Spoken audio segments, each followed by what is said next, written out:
Muy buenos días, tengan todas y todos ustedes. Muchas gracias, magistrado presidente Francisco Javier Ordóñez.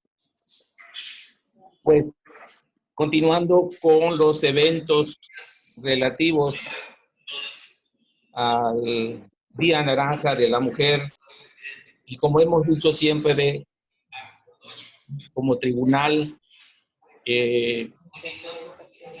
seguir con acciones concretas para la defensa y promoción en cuanto a la no violencia en contra de las mujeres y las niñas. Es que el Tribunal Electoral del Estado de Campeche, en coordinación con la Comisión de Derechos Humanos del Estado de Campeche y en el marco del Observatorio de Participación Política de la Mujer de nuestro Estado, lleva a cabo la presente conferencia titulada Los derechos humanos como sustento para la cultura de la no violencia.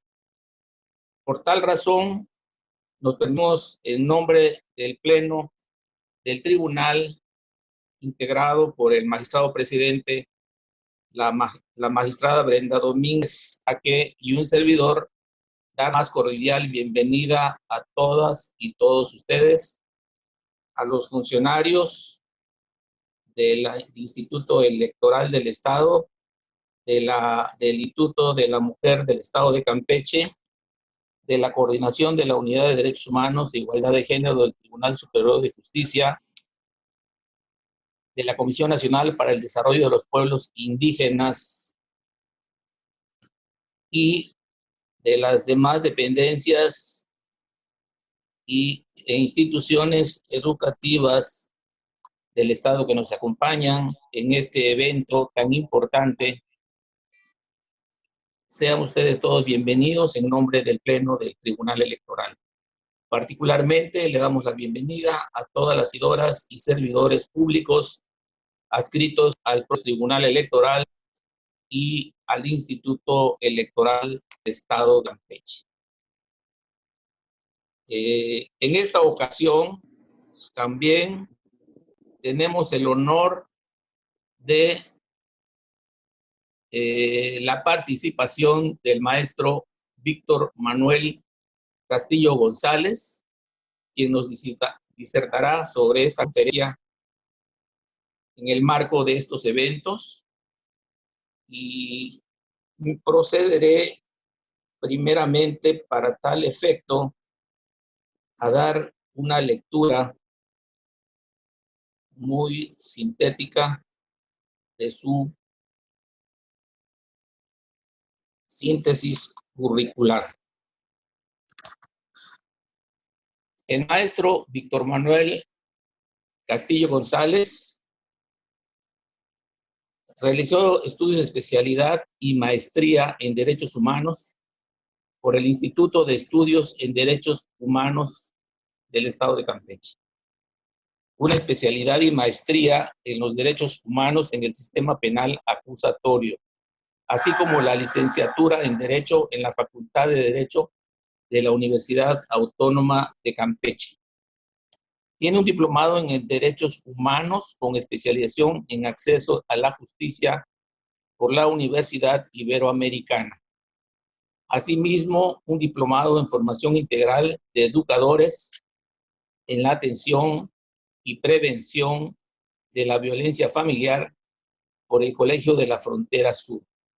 Diplomado en Derechos Indígenas por la Suprema Corte de Justicia de la Nación.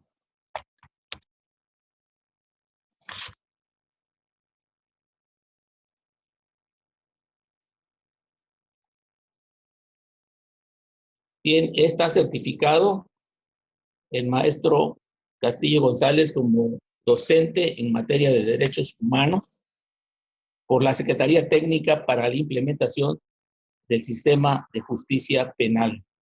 En cuanto a sus actividades académicas, destacamos su labor como catedrático de la especialidad y maestría en el Instituto de Estudios en Derechos Humanos, docente de la especialidad y maestría de la Escuela Judicial del Estado, instructor en el Instituto Superior de Estudios en Seguridad Pública del Estado de Campeche.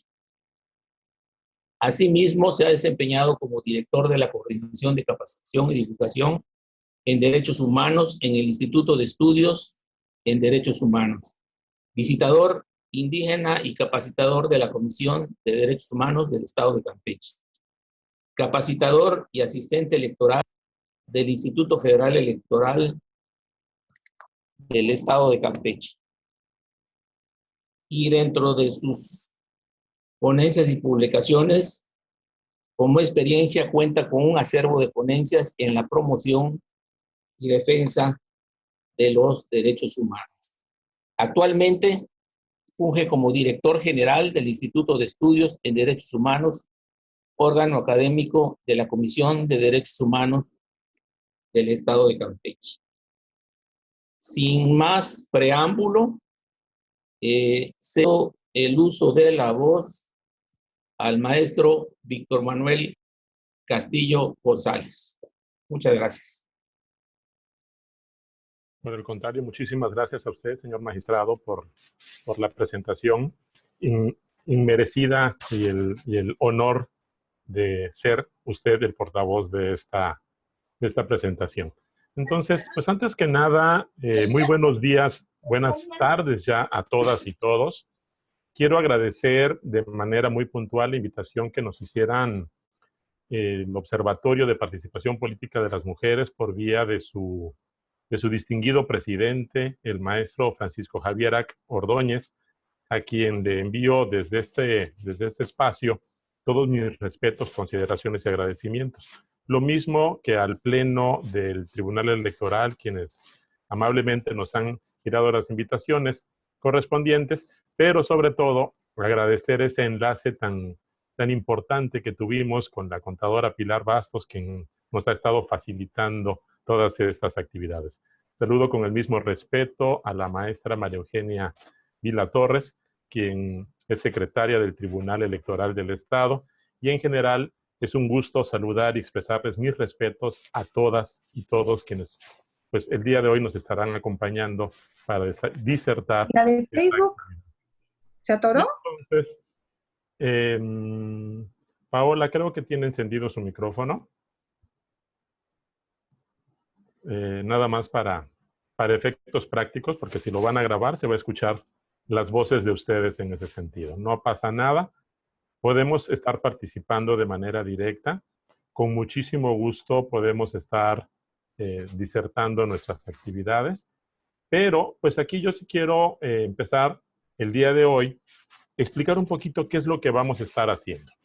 De entrada, pues el día de hoy vamos a platicar un poco sobre el papel relevante que tienen los derechos humanos en la construcción de la cultura de la no violencia, identificando precisamente algunos modelos socioculturales que generan factores de riesgos en sus diversas modalidades, así como diversos tipos de violencia, como un cimiento precisamente los derechos humanos para prevenir y erradicar las conductas estereotipadas que permiten, fomentan y toleran la violencia. En ese esquema, precisamente, el día de hoy lo que vamos a estar trabajando busca precisamente identificar que tengamos una visión complementaria de lo que los derechos humanos pueden fungir. De entrada, entonces, yo les quiero comentar que lo primero que quiero mostrarles, no sé si me lo permita ok, ya quedó. Perdón, es que ya saben que ahorita las cuestiones tecnológicas en ocasiones nos juegan malas pasadas. Pensé que me estaba haciendo una. Ya se había tardado en correr. Entonces, les decía, una de las cosas con las que quiero iniciar esta disertación es precisamente tomando como base el preámbulo de la Constitución de la UNESCO. Esta Constitución de la UNESCO es muy clara cuando nos dice que la gran mayoría, por no decir todas las confrontaciones que han existido a nivel mundial, han surgido en un lugar muy especial. Han surgido en la mente del hombre. y han surgido en la mente del hombre porque ahí empezamos a diseñar las cosas. Pero sobre todo, que si han surgido en la mente de los hombres, es en la mente de los hombres donde tenemos que empezar a trabajar para lograr, de alguna manera, que tengamos un mejor trabajo en atención a las mujeres y a los hombres. En ese sentido, ay, perdón, se fue la presentación. Creo que voy a dejar de presentarles porque estoy desde la casa. Desafortunadamente tuvimos un problema en la oficina y creo que me está jugando una mala pasada la presentación que tenía yo preparada para ustedes, pero pues vamos a continuar sin apoyo visual, lo cual me va a facilitar más estar en contacto directo con ustedes. Entonces decíamos, en este preámbulo nos establece que si es en la mente de los hombres donde se empieza a generar las guerras, es precisamente en las mentes de los hombres donde deben de erigirse los baluartes de paz, y que la incomprensión mutua de los pueblos ha sido motivo de desconfianza y recelo entre las naciones, y que el origen de todos los conflictos es la negación de la dignidad, la igualdad y el respeto mutuo de los hombres. En ese sentido, hoy más que nunca cobra especial relevancia la famosa frase del filósofo Aristóteles. Recordemos que Aristóteles expresaba: el hombre es un ser social por naturaleza. Y esta apreciación del ser humano nos permite constatar que nacemos con una característica social y seguimos desarrollando esta característica a lo largo de nuestra vida, puesto que necesitamos de los otros para poder vivir, desarrollarnos, pero sobre todo para poder llegar a tener un ambiente saludable. Claro, yo sé que pueden existir personas que dentro de su dimensión individual se sienten realizados con la teoría de la mismidad. Una teoría que nos dice que el ser humano es el centro de sí mismo. Esas personas, pues lógicamente se sienten bien consigo mismo. Sin embargo, el hecho de ser uno mismo no es problema. El problema es cuando el hecho de tener esa visión nos impide el disfrute o satisfacción plena de las necesidades individuales o colectivas. Y esto es así porque bajo esa visión muchas veces el ser humano se centra tanto en sí mismo que busca únicamente sus satisfactores y olvida que vivimos en una sociedad y que generamos actos de abuso, arbitrariedad o violencia contra las demás personas cuando nos olvidamos que vivimos en una colectividad. Es muy fácil caer en ello. Ejemplos hay muchísimos y podemos centrarnos en ocasiones en que la mismidad o el hecho de ser uno mismo no es el problema. El problema es olvidarnos que vivimos en una colectividad. Y el acaparamiento de satisfactores básicos, la falta de respeto de las ideas de los demás, la presencia de actitudes de ofensa para las otras personas o de actitudes violentas para tratar de solucionar las diferencias, es un resultado de este tipo de conductas. Hacer frente entonces a los retos actuales implica olvidarnos un poco de lo que nosotros queremos para nosotros mismos, sino generar una visión en la que nosotros podamos satisfacer nuestra necesidad, pero no olvidar de alguna manera que estamos vinculados con una sociedad. En este momento en el que estamos viviendo una emergencia, una pandemia de tipo de salud, sabemos, por ejemplo, que se pueden presentar actos y se presentaron actos de aquiparamiento, por ejemplo, de buscar solamente la solución para una persona y demás. Es más, yo recuerdo al inicio de la pandemia, todo el mundo salió corriendo a los supers a comprar sus rollos de papel y compraban miles y miles de rollos de papel como que si el papel fuera a hacer la panacea que fuera a resolver el problema del coronavirus, olvidándonos que esto es un insumo básico. Imaginen, y si eso pasa con cosas que no son necesarias para la atención a la salud, ¿qué pasa ahora con el manejo de las vacunas? Entonces, hacer frente a los retos actuales y futuros debe de servir para recuperar el valor de la humanidad desde el aprendizaje de una cultura universal basada en el conjunto de valores compartidos por todos los seres humanos y que se inspiran precisamente en una necesidad y en una realidad social. Todos vivimos en una sociedad y por consiguiente necesitamos una convivencia pacífica. No quiero decir con esto que la simple presencia de los derechos humanos como valor fundante, como valor restringido, sea la panacea para solucionar todos los conflictos.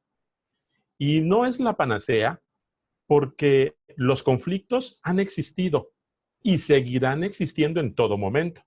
Pues como afirma precisamente el matemático y sociólogo noruego Johan Galtung, los conflictos son inherentes a todos los sistemas vivos en cuanto portadores de objetivos.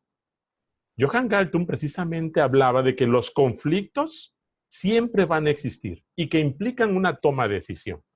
Los conflictos, incluso, no son ni buenos ni malos. Siempre vivimos en conflicto porque tenemos que tomar decisiones. Ahorita yo tuve un conflicto con mi presentación y la decisión que tomé fue cortar la presentación y dedicarme a trabajar solamente con ustedes.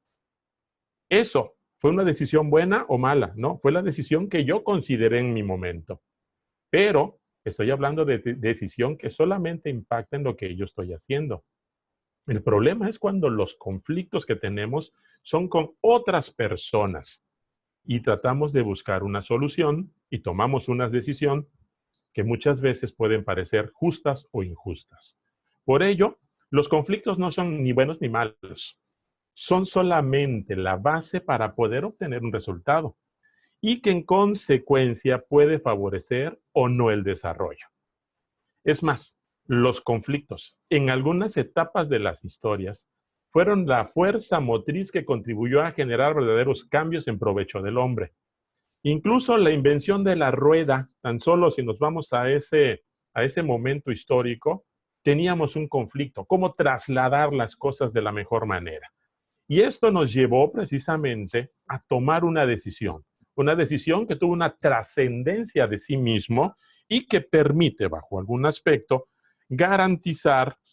para garantizar que todos y todas, podamos tener un mejor desarrollo. Ahora, el problema es que los conflictos históricamente muchas veces han trascendido a las personas y han crecido tantos esos conflictos que han terminado en manifestaciones de violencia. Es decir, se convierte en un metaconflicto, lo cual condujo a la deshumanización absoluta, de olvidarnos de los demás. Bajo este esquema, entonces, la pregunta que puede estar surgiendo en este momento sería si los conflictos y la violencia no son lo mismo. ¿A poco los conflictos y la violencia no están relacionados? Sí. La realidad incluso nos lleva a considerar que podría yo dar una respuesta que puede parecer una salida filosófica que parecería más que nada una evasión, porque yo diría, bueno, sí, los conflictos y la violencia son lo mismo, pero no son lo mismo. A ver, o eso no es. Casi me siento como la chimoltrufia, ¿no? Como te digo una cosa, te digo otra. Y de entrada, pues sí, son lo mismo porque uno son la base del otro. De entrada, conflicto lo podemos definir como aquella oposición o desacuerdo que se puede dar entre dos personas, dos o más personas, yo podría decir, por diferencias ideológicas, culturales, económicos o de cualquier otra naturaleza. Incluso decisiones tan sencillas como la de llegas con tu pareja y le dices, vamos a cenar, y tu pareja te dice, sí, vamos, y la pregunta conflictuada, ¿sí? ¿A dónde vamos? ¿O qué cenamos? Y entonces ahí empieza a surgir un conflicto, porque a lo mejor yo quería ir a comer sushi y ella quería ir a comer hamburguesas, o ella quería ir a comer en algún lugar, o él quería comer dentro de la casa, y entonces ese conflicto tan sencillo que parece, pues se puede solucionar de manera efectiva. Ahora, los conflictos no solamente se presentan de las relaciones interpersonales que tenemos, también podemos llegar a tener conflictos internos. Oye, me pongo una camisa de color morada hoy porque vamos a hablar de la violencia, o me pongo una de color naranja para significar el día 25. Pues entonces, ¿cómo me veo mejor? ¿Me veo mejor con un color naranja o con un color morado, con un color blanco? Y ahí entonces empiezan los conflictos interpersonales. Los conflictos entonces son una base para toma de decisiones, reitero.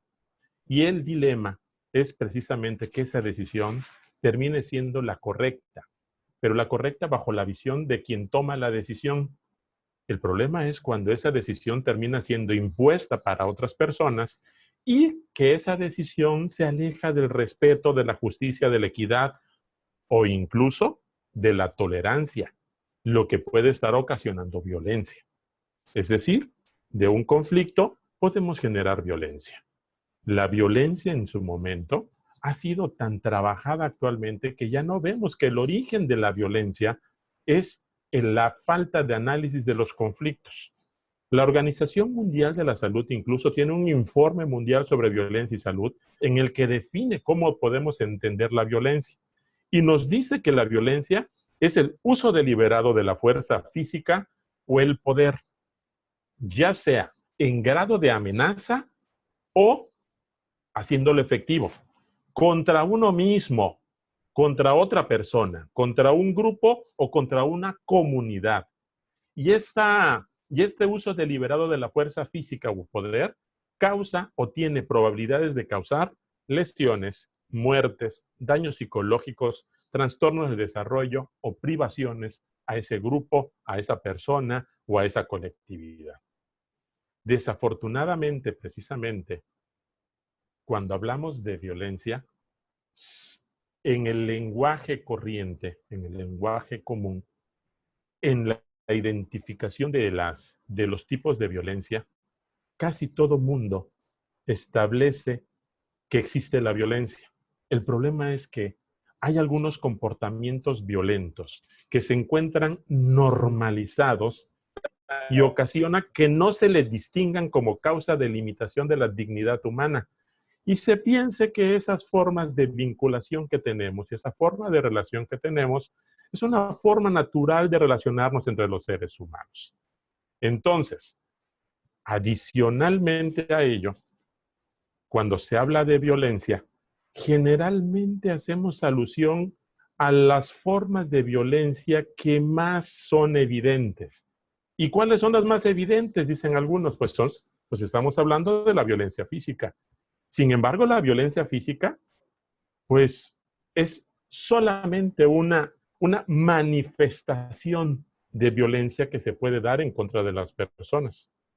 Incluso se nos olvida que la violencia no se refiere solamente a esas afectaciones vinculadas con la integridad física y que la violencia puede ser contra las otras esferas de desarrollo del ser humano. Y me refiero a la violencia de tipo psicológica, a la violencia de tipo emocional, a la violencia de tipo estructural que puede estar teniendo. Y precisamente en este esquema de qué tipos de violencia podemos encontrar dentro de una sociedad, quiero retomar la propuesta metodológica del análisis que realiza Johan Galtung, quien visualiza la violencia como un iceberg. De modo que la violencia visible es solamente una pequeña parte del conflicto que existe alrededor. Si ustedes recuerdan, en la alegoría del iceberg, y científicamente se ha demostrado que en el iceberg solamente asoma y se ve solamente menos del 10% de su tamaño. De esta forma, si nosotros analizamos qué es lo que ocurre, un iceberg casi siempre va a tener una forma de tipo triangular. La violencia, entonces, que más se visualiza es la violencia directa que puede estar resintiendo una persona. Y Johan Galtung dice que la violencia directa es la manifestación en la que ya se encuentra de manera directa la explosión violenta que está resintiendo la persona o el colectivo. Pero que esta violencia directa tiene sustento en dos formas de violencias adicionales: la violencia estructural y la violencia de tipo cultural.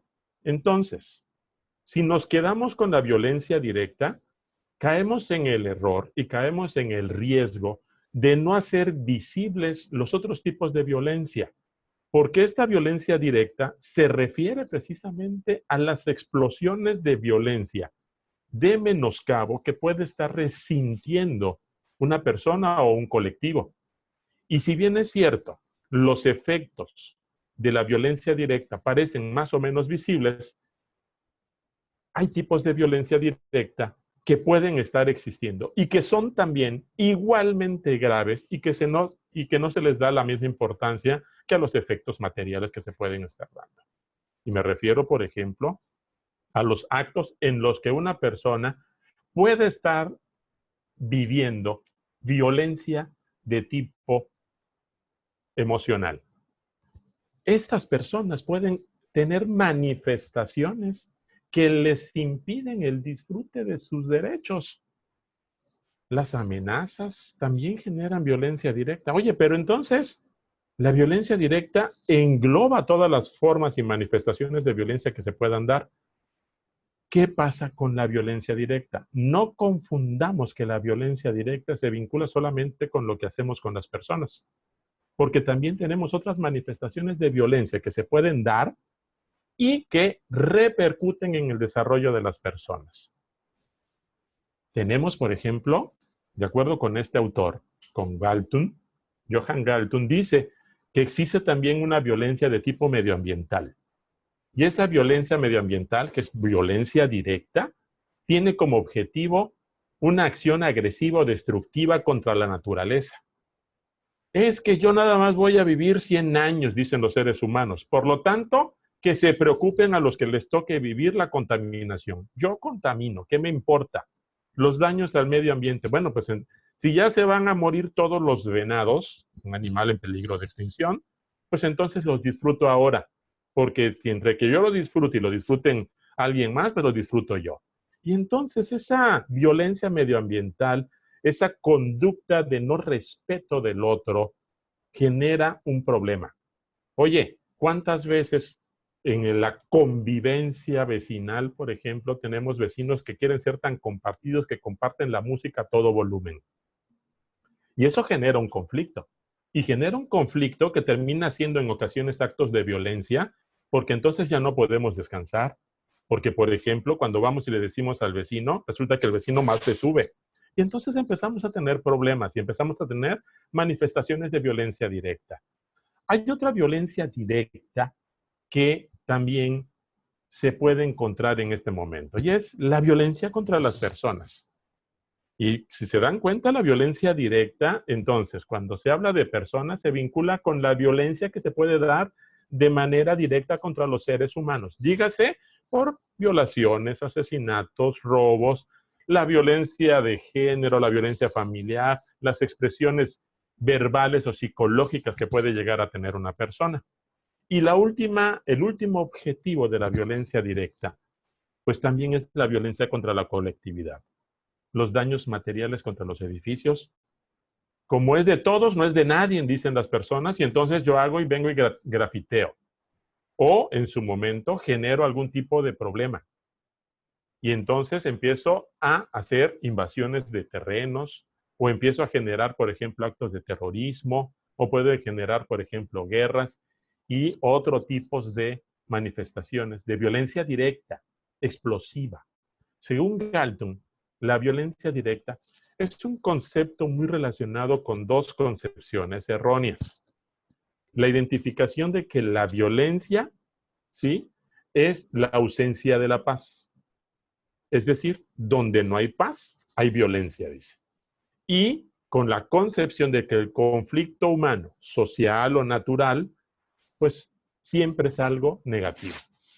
Cuando nosotros nos quedamos con esta visión, con la visión de que la manera de mantener la paz, la manera de mantener el orden, la manera de mantener el desarrollo, es a través de evitar que haya violencia, o que como es malo lo tenemos que restringir, pues ha generado que se desarrollen, una serie de mecanismos represivos de las decisiones personales o de las decisiones colectivas. y una serie de mecanismos que terminan siendo punitivos para regular las situaciones de violencia que se dan a diario en la vida, en las relaciones sociales y las internacionales. No quiere decir esto que estén malas leyes. Significa que tenemos que revisar las normas para vigilar si las normas no son las que están originando que se puedan estar presentando actos de violencia contra grupos específicos. Es decir, la falta de reconocimiento de la existencia de agrupaciones humanas, por ejemplo, pueden estar generando limitaciones y violencia directa. Como tú no existes, no tienes derecho a votar. ¿Se acuerdan qué pasó en México? Hasta hasta los años 50, las mujeres tenían derecho a votar. ¿Y a poco eso no era una violencia directa? Sí, era una violencia directa. Y era una restricción de tipo directa que se estaban viviendo. Ahora, bajo este esquema, la violencia directa, dijimos, es el culmen del iceberg. Debajo de ella la impulsan dos tipos de violencias adicionales. La violencia de tipo estructural y la violencia de tipo cultural. Me voy a centrar primero en la violencia de tipo estructural. ¿Por qué? Porque la violencia estructural surge, y es muy fácil identificarla, cuando hablamos de la negación de las necesidades individuales y o colectivas. La violencia estructural es aplicable en aquellas situaciones en las que se produce un daño en la satisfacción de las necesidades humanas básicas. Dígase de supervivencia, bienestar, identidad o libertad. Y traen como resultado estas formas de violencia que nos demos cuenta que existen estratificaciones de índole social. El término violencia estructural remite a la existencia de un conflicto entre dos o más grupos, normalmente caracterizados en términos de género. Oye, es que ¿por qué a las mujeres les van a dar más derechos? Dicen los hombres. Las mujeres, pues hay que darles los mismos derechos, dicen otros. Y entonces empieza a haber problemas por cuestiones de etnia, por cuestiones de que yo me identifico como maya y tú eres zapoteco. Y entonces es mejor el maya que el zapoteco. Y tenemos que darle más a unos o a otros, o por cuestiones de edad. Y en el reparto y acceso o posibilidad de los recursos a los que pueden satisfacer las necesidades, entonces sistemáticamente se empieza a favorecer a uno de los grupos y se genera un perjuicio al otro, lo cual es derivado del mecanismo de estratificación social. Hace unos días hablábamos precisamente de la existencia de una estratificación social por vía de la edad. Decíamos que nos preocupábamos por los niños, pero no queríamos verlos como sujetos de derechos. Y decíamos que no lo queremos ver como sujetos de derechos porque hay veces que no nos conviene. Y yo pregunto, esa estructura que decía que a los niños no se les debe dar los derechos, ¿no era una estructura de tipo social? Por supuesto. Puede precisamente ser considerada como una violencia de tipo indirecta. Y pues puede ser de tipo indirecta esta violencia de tipo estructural, porque normalmente los estados y las políticas públicas y las instituciones no fueron creadas con la intención de generar violencia, sino por el contrario, buscan eliminarlas. Y podemos observar precisamente la creación de políticas públicas y marcos normativos que fueron establecidos con la intención de eliminar conflictos o diferencias entre las personas y que se tuvieron que cambiar precisamente por estar generando actos de violencia. Un ejemplo de ello era la violencia que se daba contra las mujeres en materia de violencia sexual. Hasta hace poco tiempo las mujeres no podían denunciar cuando se encontraban casadas por violación a su cónyuge. ¿Por qué? Porque se consideraba, de acuerdo con la ley, que la relación conyugal conllevaba al débito carnal. Y entonces hubo necesidad de cambiar esto y esto genera entonces una modificación de tipo estructural porque entonces generamos modificaciones legislativas. Hoy día tenemos un gran avance. Hoy día, por ejemplo, estructuralmente hemos creado nuevas instituciones, nuevas formas de proteger a los hombres y a las mujeres. ejemplo de ello son las políticas, por ejemplo, de patrones de emergencia que se pueden emitir. Es decir, la emisión de patrones de protección a la mujer y que hacen que los hombres salgan del domicilio. Oye, nada más que aquí me lleva a un problema. ¿Qué pasa cuando el varón que estaba generando la violencia familiar era un varón de más de 60, 70 años? Vemos que él se vaya a la calle y ¿qué hacemos con él ahora? No, pues es que no está estructurado eso. Eso ya es problema de él. ¿Para qué es un violento, dirían algunos? Aquí tenemos que proteger a la mujer. Y entonces nos vamos dando cuenta que en ocasiones tendríamos que estar revisando continuamente lo que tenemos establecido para poder darnos cuenta si no estamos generando de manera estructural. Como decía Roberto Gómez Bolaños con su personaje del Chavo del Ocho, sin querer queriendo, pudiéramos estar generando actos de violencia. Por ello, me quise centrar en porque la otra forma de violencia, el otro impulse a las manifestaciones de violencia directa, la encontramos por vía de lo que conocemos como violencia cultural. Y la violencia cultural, híjole, es un poquito más complicada, porque la violencia cultural establece un marco legitimador a través de actitudes colectivas y tolerancias por la propia violencia. Es una violencia simbólica que se expresa desde infinidades de formas, de diversos medios, desde simbolismos, desde la religión, desde la ideología, desde el lenguaje, desde el arte, desde la ciencia, desde las leyes, etcétera, etcétera, etcétera. ¿Y por qué decimos que esta violencia puede ser de esta manera? Ejemplo de ello, ¿sí? Tu mujer no puedes estudiar una carrera que esté vinculada con las matemáticas. Y esa fue una expresión de maestros de una ingeniería. Ups, ¿por qué? Porque las mujeres no tienen la capacidad para ello. Ya casi ese día en la conferencia me daban ganas de agarrar el agua que estaba yo bebiendo en ese momento para que le lave el cerebro a esta persona e iba yo a caer en un acto de violencia directa. ¿Se dan cuenta? Muchas veces la violencia cultural la justificamos con ese tipo de expresiones. Lo que yo acabo de hacer al expresar eso que dije del maestro es una violencia de tipo cultural, porque casi todo el mundo terminamos riéndonos. Y en esas expresiones de risa, de acompañamiento, muchas veces estamos tolerando violencia. Cuando generamos chistes misóginos, cuando generamos chistes que van en contra de la dignidad de alguien más, cuando decimos y hacemos cosas que pueden llegar a limitar el disfrute del derecho de alguien más, estamos generando una cultura de menosprecio hacia lo que es la dignidad del ser humano. Y aquí precisamente es donde tenemos que retomar precisamente pues algunas interrogantes que nos pueden surgir.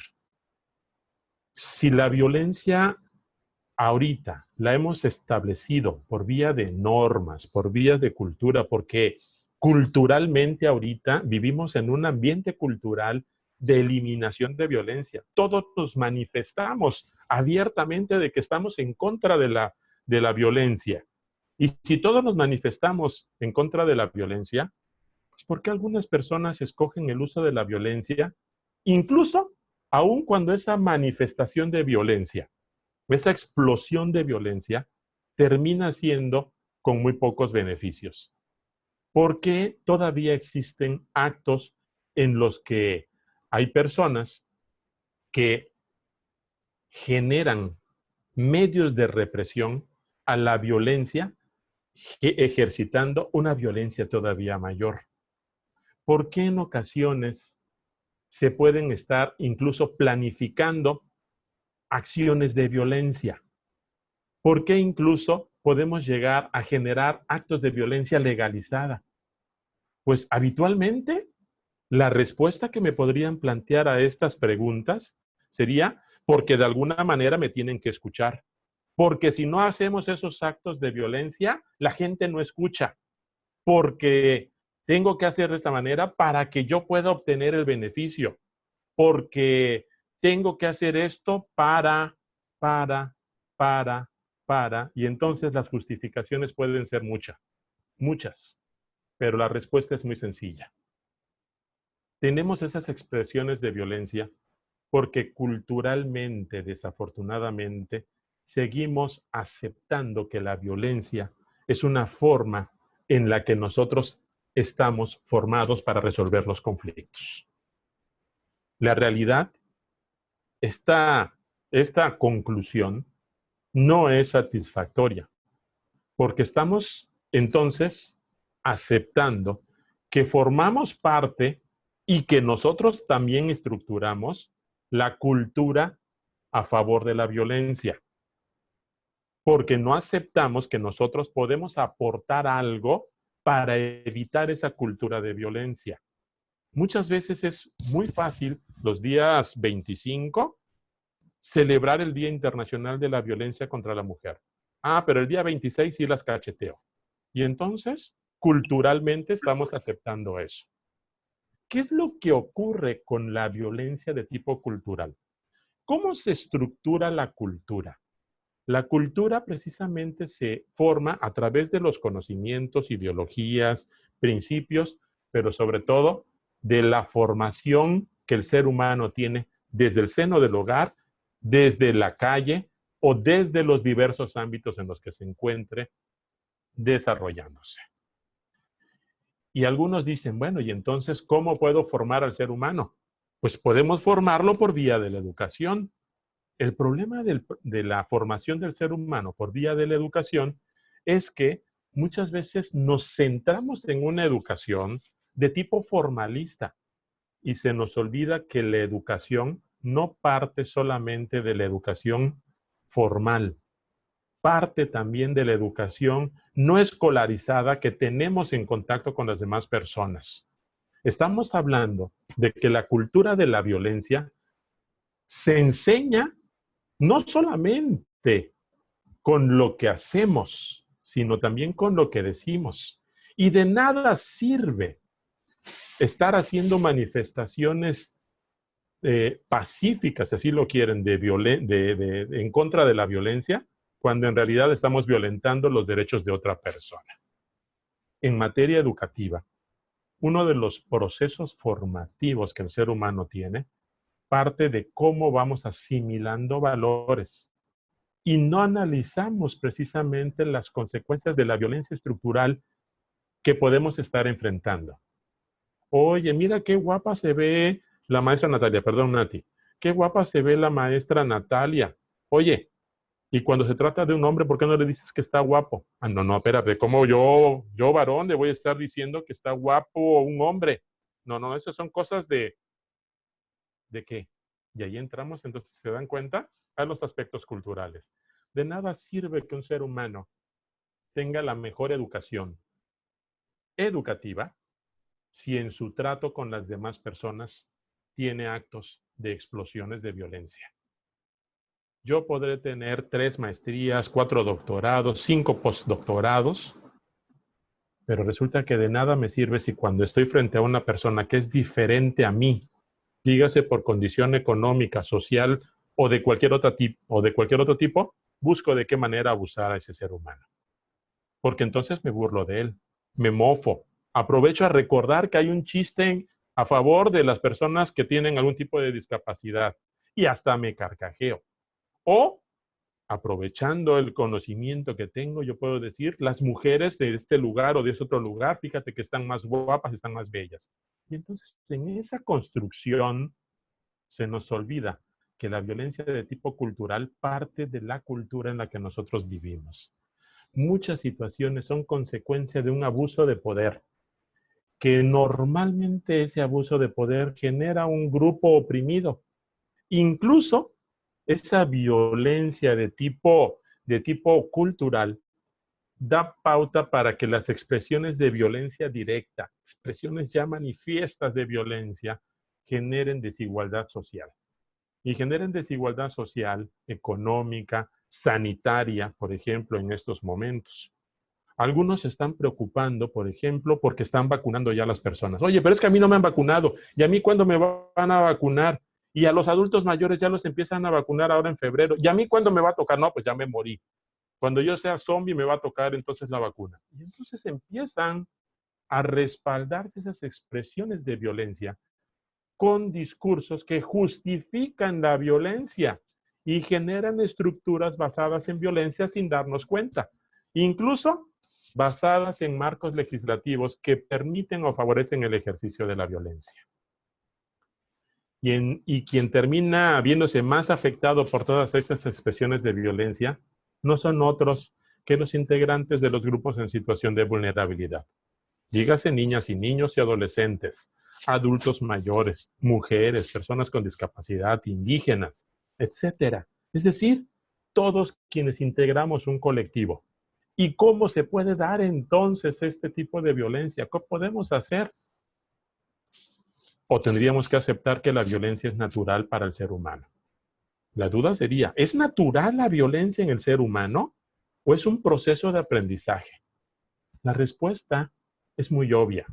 El ser humano no es violento. El ser humano siempre tiene conflictos, pero la violencia es un proceso de aprendizaje.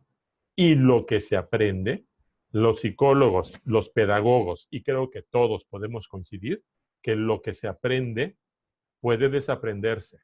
Hace poquito sabíamos que no teníamos la ley para prevenir y sancionar todas las formas de violencia contra la mujer. Ahora ya lo sabemos. O sea que el aprendizaje va generando nuevos conocimientos y nuevas formas que refuerzan el beneficio que tenemos que dar a favor de esos grupos humanos. ¿Y qué podemos hacer entonces ante toda esta oleada de violencia? Pues lo que tenemos que hacer es precisamente trabajar de manera conjunta, enseñando a las personas a emplear adecuadamente el poder que tienen y favorecer la asimilación de estrategias y habilidades que permitan establecer normas, límites, ajustes que sean necesarios y resolver, sobre todo, los conflictos de forma pacífica. Si resolvemos los conflictos pacíficamente, estaríamos generando un cambio en esa cultura de violencia para convertirla en una cultura de no violencia, o dicho de manera más estructurada, de una cultura de paz. Por ello debemos de promover una participación intersectorial para la prevención y desarrollo de acciones para la identificación, prevención y atención de los casos de violencia. No saben cómo me dio gusto que haya surgido, por ejemplo, el observatorio con el cual estamos trabajando el día de hoy. ¿Por qué? Porque ese observatorio tiene la posibilidad de identificar precisamente las formas de violencia contra la mujer. Oye, pero también podemos hacer algo más, podemos prevenir, sí, a través de acciones como esta. ¿Y qué otra cosa se puede hacer? Pues podemos brindar atención a los casos concretos de violencia. Por ello, pues la formación de las personas tiene que partir de una base mínima. Y esa base mínima es que todos los seres humanos podemos ayudar a enseñar a los demás. Por eso estamos aquí. Pues de forma coadyuvante las instituciones, las personas, podemos apoyar al objetivo de impulsar y fomentar el conocimiento integral y respeto de los derechos humanos. Pero sobre todo, la cultura de la no violencia, para transformar precisamente esos modelos socioculturales que generan factores de riesgo en las diferentes modalidades y tipos de violencia. Y con ello prevenir y erradicar las conductas estereotipadas que permiten y fomentan y toleran la violencia. Aquí es donde los derechos humanos empiezan a verse como un gran tesoro. Es un tesoro, dicen algunos. Sí, pero de nada sirve que yo sepa los derechos humanos si no lo aplico. Lo primero que tengo que identificar entonces es que los seres humanos somos poseedores de una identidad que se clasifica como dignidad humana y que sirve precisamente la dignidad humana para garantizar el desarrollo de la sociedad. En su momento, la Carta de Naciones Unidas estableció precisamente que el flagelo de las guerras que hemos tenido, ¿sí?, ha sido precisamente porque habíamos perdido la fe en los derechos fundamentales del hombre, porque ya no estábamos interesados en la igualdad de derechos, porque estábamos yéndonos en contra de la dignidad del ser humano. Por ello, la dignidad nos puede servir de base para que vayamos identificando cuándo sí y cuándo no estamos ante un acto de violencia. Jurídicamente en nuestro país, la dignidad fue protegida. Y fue protegida recientemente, porque antes no existía una definición de dignidad humana. ¿Por qué? Porque pues no la considerábamos importante, cuando en realidad eso fue la base y debería de haber sido la base de todo el disfrute de nuestra sociedad. Hoy día, la Ley General de Víctimas, en su artículo 5, establece que la dignidad humana no es solamente un valor, no es solamente un principio, es un derecho fundamental que es la base y condición para que todos los demás derechos se puedan disfrutar ampliamente. ¿Y cómo puedo saber que estoy respetando la dignidad del humano? Pues muy sencillo. La dignidad implica, dice la Ley General de Víctimas, implica comprender a la persona, o sea, al otro, como titular y sujeto de derechos. Y que no debemos ser objeto de violencia o arbitrariedad por parte del Estado o de los particulares. Y conste que la ley está diciendo no ser objeto de violencia. Por lo tanto, para garantizar la dignidad humana, yo tengo que acabar con esas expresiones de violencia a través de una solución pacífica de los conflictos. El principio de la no violencia precisamente tiene una relevancia universal y busca conseguir una cultura de paz. Pero no solamente paz en el sentido de la extinción de los conflictos o de la violencia, no, sino también para poder vivir en tolerancia y bajo un ambiente de comprensión. En ese sentido, entendemos que la cultura de no violencia es una acción generalmente colectiva. ¿Y por qué tiene que ser colectiva? Porque lo que estamos tratando de buscar es esa violencia cultural y que tiene como objetivo fundamental generar cambios políticos, cambios sociales, cambios morales o espirituales sin causar daño en el adversario. Y conste, yo me estoy yendo con el término adversario, pero en realidad el adversario no se refiere a aquel al que tengo que vencer. Se refiere al hecho con la persona con la que tengo un conflicto. Pero sobre todo, tampoco tengo que ver como un adversario a la propia naturaleza. Esta acción de solucionar las cosas de una mejor manera mediante el respeto a la dignidad no significa que mejor me quedo callado, no digo nada. No significa renunciar al conflicto, sino que voy a aprender a hacerle frente de una mejor manera. Incluso grandes pensadores han establecido lo que es la solución pacífica de conflictos. Si ustedes recuerdan, el primer impulsor de esta teoría de solucionar y la resistencia pacífica la implementó Gandhi. Y Gandhi tuvo métodos de lucha revolucionarios en los que estableció y logró un cambio estructural. No quiere decir esto que los cambios que se logren por vía de solución pacífica de conflictos sean inmediatos. El problema es que cuando yo no veo un resultado, entonces hacemos un estallamiento de violencia, incluso nos vamos a una lucha armada a fin de lograr el objetivo de manera más pronta. Y ahí empieza el problema, porque entonces ya vimos que las guerras y los conflictos empiezan a generar actos que van contra la dignidad. Gandhi, uno de los métodos que utilizó precisamente para poder combatir esa represión a la cual estaba siendo objeto, fue el uso de la huelga de hambre. Oye, eso no significa que todos vamos a estar en huelga de hambre, pero podemos utilizar un fenómeno diferente que permita lograr un objetivo. La violencia, entonces, es un fenómeno social que se aprende y por lo tanto también se debería poder desaprender. El problema con el conflicto empieza cuando las necesidades de dos o más personas, grupos, son antagónicas. Y esto genera una crisis. Y entonces esa crisis, si no la atendemos, generamos un conflicto que puede terminar en connotaciones de violencia. Por ello, la primera cosa que tenemos que hacer para poder establecer una política de solución pacífica de conflictos es abordar el conflicto antes de que llegue la crisis. Por lo tanto, sabemos que los conflictos van a seguir existiendo y que los conflictos no son ni positivos ni negativos, sino que son oportunidades de transformación.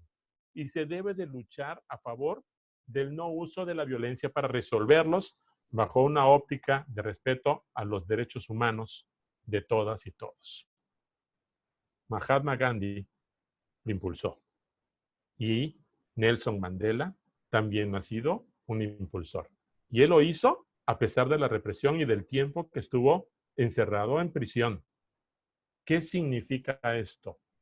¿Podemos generar entonces una cultura de no violencia? Sí, sí lo podemos hacer. Oye, y entonces, ¿ya no puedo hacer estallidos de violencia? Lo ideal es no, porque cuando hay un estallido de violencia, dijimos, quienes pagan principalmente las consecuencias son los seres humanos. Pero sobre todo, tenemos que aprender a tener tolerancia, a tener respeto, pero sobre todo a identificar que la dignidad la disfruta el ser humano cuando vive en una cultura de paz y respeto a las mismas. Quiero despedirme nada más utilizando un poema que se llama Meluba Ramsandra. Meluba Ramsandra, dice el poema, es un chico que cuando estaba en casa y tenía 4 años, su mamá le dijo que si quería llegar a ser un hombre grande y fuerte, Meluba tenía que tomarse toda la sopa y toda la leche. Y Meluba Ramsandra se lo tomó.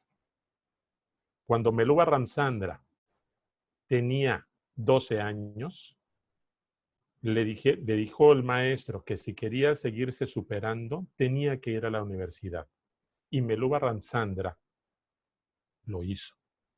El día de mañana, cuando Meluba Ramsandra se presentó a un centro de trabajo, Meluba Ramsandra, siendo ya un hombre fuerte y instruido, le dijo su contratante que si quería ser parte de la empresa, tenía que ser un hombre bien formado, un hombre bien instruido, pero sobre todo, no ser una persona de color. Y Meluba Ramsandra era un africano. ¿Qué es lo que falla en ese momento? Lo que falla es la idiosincrasia que puede estar surgiendo porque culturalmente estamos restringiendo el disfrute de las personas. Cuando limitamos la dignidad del ser humano, limitamos entonces el disfrute pleno de la dignidad, pero sobre todo limitamos el desarrollo de la persona y por consiguiente de la sociedad. Muchas gracias. Muy buenas tardes. Dejo abierto el micrófono por si hay alguien que quiera.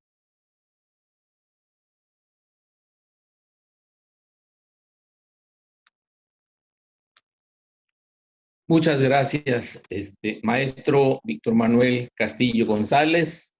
Como siempre, es un placer y un honor, una gran satisfacción escucharle. La verdad, en lo personal, siempre me siento muy satisfecho con todas sus exposiciones, sus conferencias. Siempre aprendemos algo nuevo, algo importante, y rescatamos muchas cosas de su experiencia y de su amplio conocimiento en la materia de derechos humanos. Muchísimas gracias, maestro, y abrimos un espacio de preguntas y respuestas. Estamos checando el chat de la conferencia y veo aquí, encuentro una pregunta. Sí, aquí hay una pregunta. Dice, muchas gracias al maestro Víctor por su disertación. No dice el nombre, pero dice, me gustaría saber en su experiencia qué acciones podemos realizar para cambiar esta violencia cultural por una cultura de legalidad y respeto. A ver si hay otra pregunta. De una vez lo vemos. Excelente conferencia, felicitaciones. Si pudiera hacerle preguntas con micrófono abierto, desde luego que sí. El que quiera hacer alguna pregunta directa, nada más nos hacen el favor de levantar la mano. Excelente conferencia, maestro.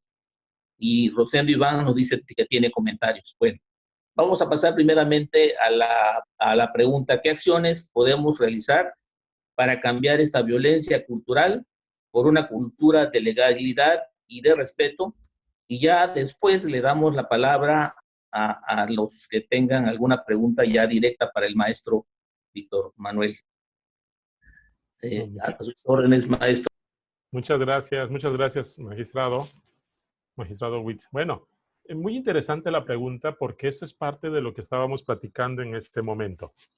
La violencia cultural implica cambios que no solamente tienen que cambiar la ideología, sino incluso hacer ajustes estructurales que permitan que las explosiones de violencia no se puedan seguir presentando. Lo cual entonces implica que si en este momento yo genero, ¿sí?, un cambio cultural, también a la par tiene que estarse dando el cambio desde el punto de vista estructural. Oye, ¿y no puedo partir a la inversa? ¿No puedo partir de la revisión de las normas para generar una nueva cultura? Sí, nada más que acuérdate que la imposición de las normas, la imposición de las leyes, cuando no queda convencida la persona, puede estar aceptando, no tolerando, aceptando la norma, pero no cumplirla a cabalidad. Oye, ¿por qué ya no le pegas a tu esposa? No, porque si le pego a mi esposa, caigo en violencia familiar. Oye, ¿por qué ya no le pegas a tus hijos aunque tengas ganas de pegarle a tus hijos? Porque si le pego a mis hijos, pues resulta que estoy cayendo en violencia familiar. Y resulta que no nos damos cuenta que las figuras límite en materia, por ejemplo, penal, lo que buscan es generar un cambio cultural. ¿Qué necesitamos tener para poder garantizar una cultura de legalidad y respeto? Empezar por nosotros mismos, empezar por los demás también y por quienes estemos a nuestro alrededor. Tenemos que trabajar buscando precisamente ser los primeros respetuosos de la ley. El otro día andaba yo con mi hijo más pequeño y resulta que eran como las 10 de la noche. Llegamos y en ese momento el semáforo estaba en rojo. Y resulta que no había nadie. Pues ahorita con lo de la pandemia, la circulación estaba bien restringida. Fácil hubiese sido para mí seguir el camino, porque no había nadie cerca. Me detuve y mi hijo me preguntó, oye papá, ¿por qué no seguimos? Le dije, no, porque está en rojo. Ah, sí, cierto. ¿Y qué tal si nos chocan? Le digo, efectivamente, ¿y qué tal si nos ponemos en riesgo? ¿Y qué tal si lastimamos a alguien más? Mejor respetamos. Pero nadie pasa, ¿sí? Pero eso tú y yo lo sabemos. Mejor nos quedamos tú y yo aquí. Bajo ese esquema es el principio de legalidad, el respeto a las leyes, el respeto a las normas, el respeto incluso a las disposiciones que se puedan estar dando. ¿Cuántas veces, por ejemplo, hemos estado en este momento, durante la pandemia, utilizando medios de protección para las otras personas? El uso del cubrebocas, por ejemplo. Nos han dicho que el cubrebocas es un medio de protección, pero cuando estamos solos, pues nos quitamos el cubrebocas. Oye, y cuando estamos en la calle, pues cuando no tengo a nadie cerca me quito el cubrebocas. Y resulta que muchas veces el cubrebocas ha terminado ser una lucha frontal con algunas personas porque te dicen, no, pues es que yo no uso el cubrebocas, ya que se protejan los demás, que ya bueno que ya viene la vacuna. Y entonces nos damos cuenta que ahí estamos demostrando una falta de respeto a la legalidad. Oye, pero es que no está regulado que tenga yo que usar el cubrebocas. No, está sugerido. Pero si tan solo en esa parte no estoy cumpliendo, estoy poniendo en riesgo los demás procesos. ¿Por qué? Porque entonces el día de mañana, cuando yo me tope con un celular, en lugar de que yo lo entregue, lo que voy a hacer es quedármelo. Total, que lo chipeo, dicen por allá. Es más, hay centros donde me lo chipean y le quitan las cosas y no importa que esté No importa que se encuentre ya restringido hasta por vía del email. Lo llevo y me lo compran para refacciones. Cuando no nos damos cuenta que eso que estamos haciendo es un acto de ilegalidad. Eso es lo que tenemos que hacer, empezar a trabajar nosotros mismos. ¿Sale? Gracias. Muchas gracias, maestro Víctor Manuel. Le cedemos el uso de la voz a nuestro amigo licenciado Rosendo Iván. Adelante, Rosendo.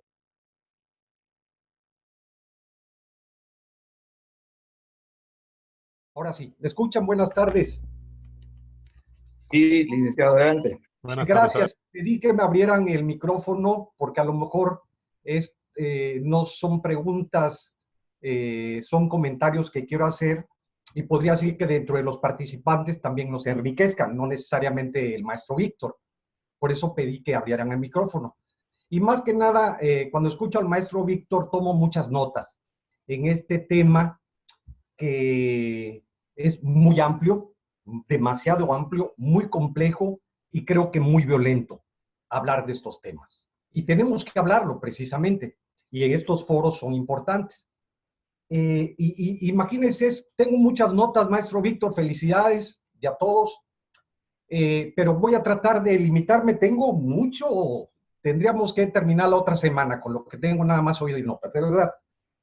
Imagínense el comentario que voy a hacer, en qué problema estamos metidos, que a nivel internacional se dice que para mantener la paz se tiene que mantener la paz a través de las armas. Nada más imagínense ustedes el tamaño de lo que estamos hablando.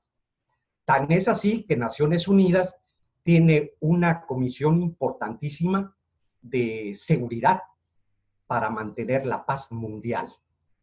Lo contrario de la paz, ¿qué es? La violencia. Ok, ese es un comentario.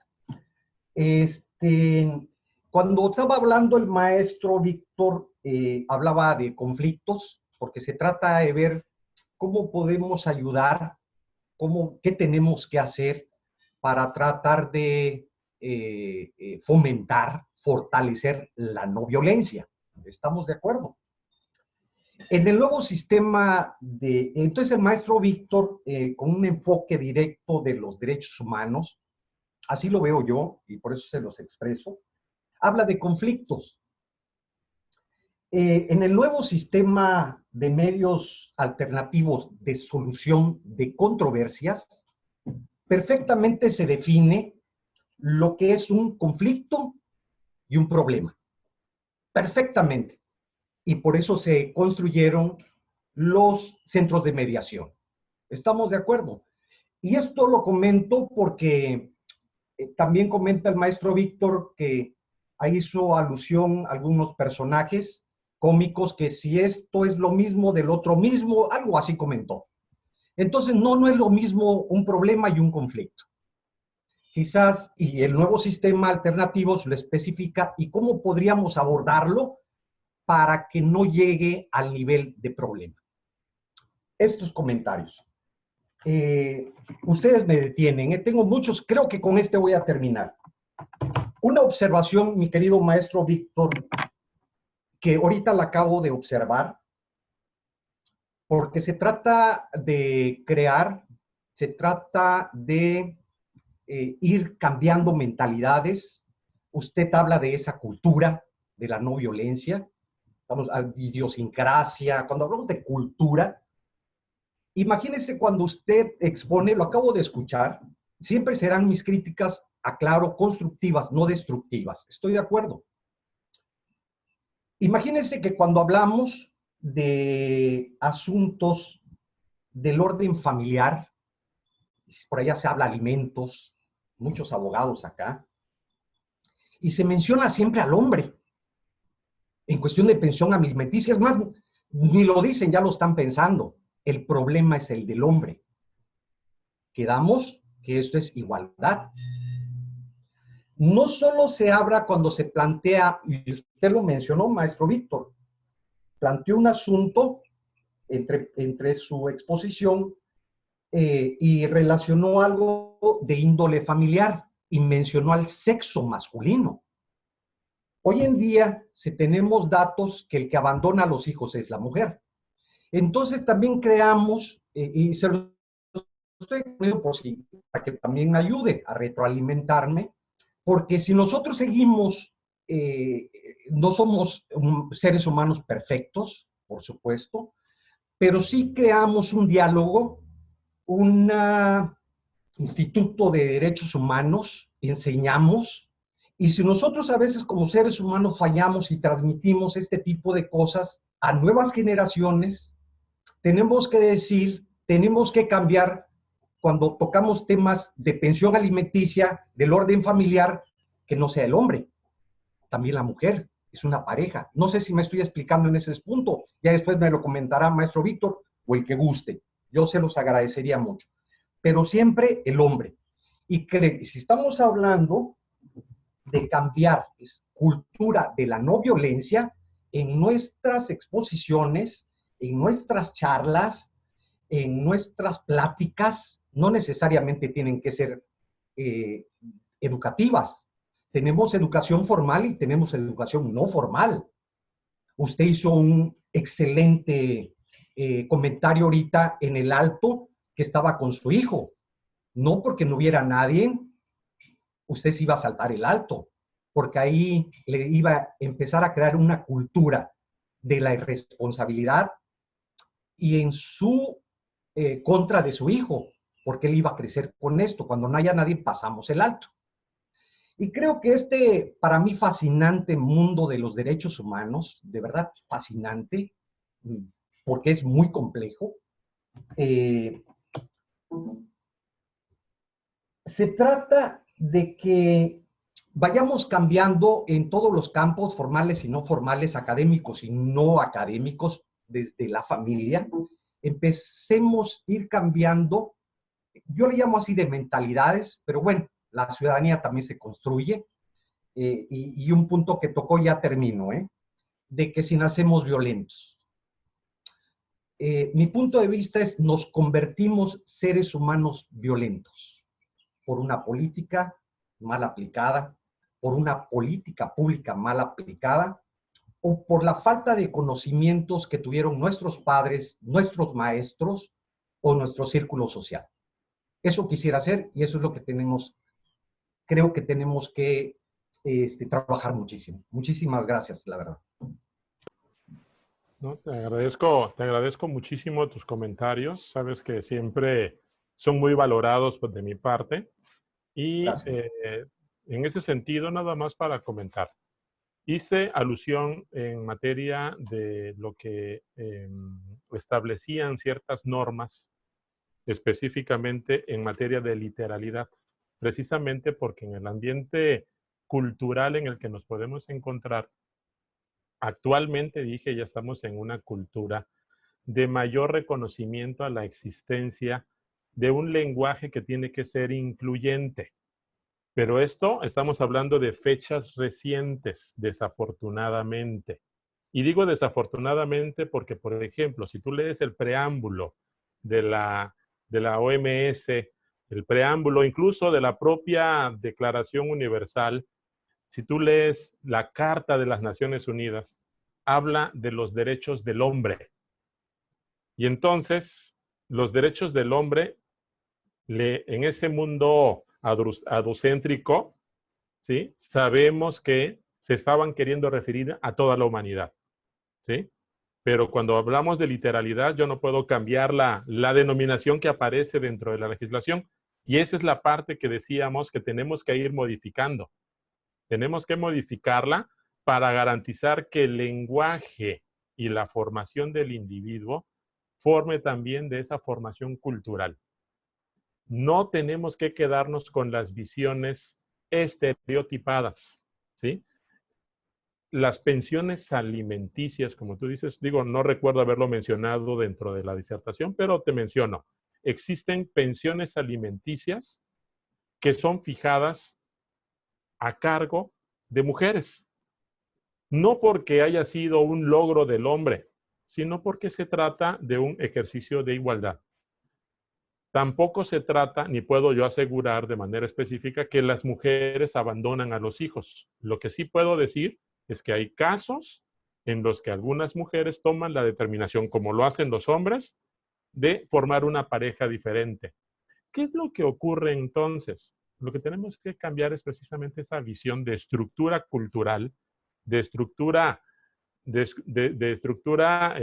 forma tal que en el lenguaje, que en las expresiones, que en la manera de utilizar nuestras oportunidades de convivir y compartir con los demás, podamos hacer lo suficiente y lo necesario para garantizar la eliminación de la violencia.